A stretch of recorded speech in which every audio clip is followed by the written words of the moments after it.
10th के बाद आप ये कोर्स कर सकते हैं, 12th बेस पे आप ये कोर्स कर सकते हैं। अगर आपके पास ग्रेजुएशन है तो आप ये कोर्स कर सकते हैं। जो 10th बेस पे कर रहा है वो भी वहीं बैठा है, जो 12th बेस पे कर रहा है वो भी वहीं बैठा है, और जो ग्रेजुएशन बेस पे बैठा है वो भी वहीं बैठा है। तो एक ही क्लास में एक ही मटेरियल को तीनों को पढ़ा रहे हैं, लेकिन तीनों का फी क्या है, अलग अलग है।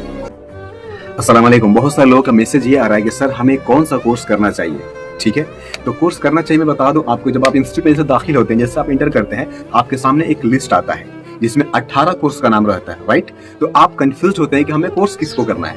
तो उसमें लिखा होता है कि 10th के बाद आप ये कोर्स कर सकते हैं, 12th बेस पे आप ये कोर्स कर सकते हैं, अगर आपके पास ग्रेजुएशन है तो आप ये कोर्स कर सकते हैं, राइट।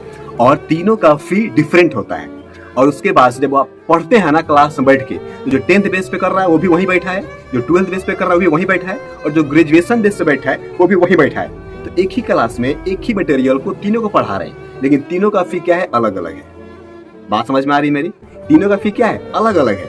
बट तीनों को समझाने के टाइम आप अलग समझाते हैं, फी लेने के टाइम आप फी अलग लेते हैं। जब पढ़ाने का टाइम आता है तो आप एक ही में सबको लपेट देते हैं। तो ये क्या है, ये एक क्या है, एक इनजस्टिस है नए स्टूडेंट के लिए।